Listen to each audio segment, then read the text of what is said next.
ಕರ್ನಾಟಕ ಏನು ಮಾಡ್ತಿರಲ್ಲ, ಚೆನ್ನಾಗಿದ್ದೀರಾ? ಇವಾಗ ನಾವೆಲ್ಲಿದ್ದೀವಿ ಅಂದರೆ ಮುಸ್ಲಿಂ ಗ್ರಾಮದಿಂದ ನಾವು ಬಿಟ್ಟು ಇವಾಗ ನಾವೆಲ್ಲಿದ್ದೀವಿ ಅಂದರೆ ಹಾರ್ಗುಡ್ ಎನ್ನುವ ಒಂದು ಗ್ರಾಮದಲ್ಲಿದ್ದೀವಿ. ಇವತ್ತಿನ ಒಂದು ಪಯಣ ಎಷ್ಟು ಕಿಲೋಮೀಟರ್ ಆಯಿತು ಅಂದರೆ 35 ಕಿಲೋಮೀಟರ್ ಆಯಿತು.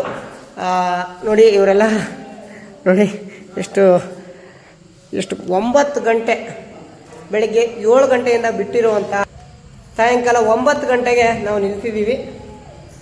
ನೋಡಿ ಏನು ಮಾತ್ರಿ, ಏನೋ ರೈಸ್ ಮಾಡತ್ತೀರಿ ನೋಡ್ರಿಕ. ನೋಡ್ರಿಕ ಕುಂತಾರ ನೋಡ್ರಿ. ಈಗ ವೀರಭದ್ರೇಶ್ವರ ಗುಡಿಯಾಗ ನೋಡ್ರಿ, ಕೋಳಶೆಟ್ಟ ಮಕ್ಕೊಂಡ್ರ ಕಮಳವ ಈಗ ಏನು ನಡ್ದ್ರಿ ಏಟಾಗ ಟೈಮ್ ಈಗ ನೋಡ್ರಿ. ಅವ್ರು ತಿನ್ನತ್ತಾರ ನೋಡ್ರಿ. ಇವಾಗ ಈ ವಿಡಿಯೋ ಇಲ್ಲೇ ಎಂಡ್ ಆಗಿರುತ್ತೆ. ತುಂಬ ಹರಸಾಹಸ ಪಟ್ಕೊಂಡು ಬಂದ್ವಿ. ಇನ್ನೂ ಬರೋರು ಇದ್ದಾರೆ, ಹಿಂದೆ ಇದ್ದಾರೆ. ಬನ್ನಿ, ಈ ವಿಡಿಯೋ ಇಷ್ಟ ಆದರೆ ಲೈಕ್ ಆ್ಯಂಡ್ ಶೇರ್ ಮಾಡಿ, ಸಪೋರ್ಟ್ ಮಾಡಿ. ಮತ್ತೆ ಸಿಗೋಣ ಮುಂದಿನ ವಿಡಿಯೋದಲ್ಲಿ. ಹರ ಹರ ಮಹಾದೇವ್, ಜೈ ಶ್ರೀರಾಮ್.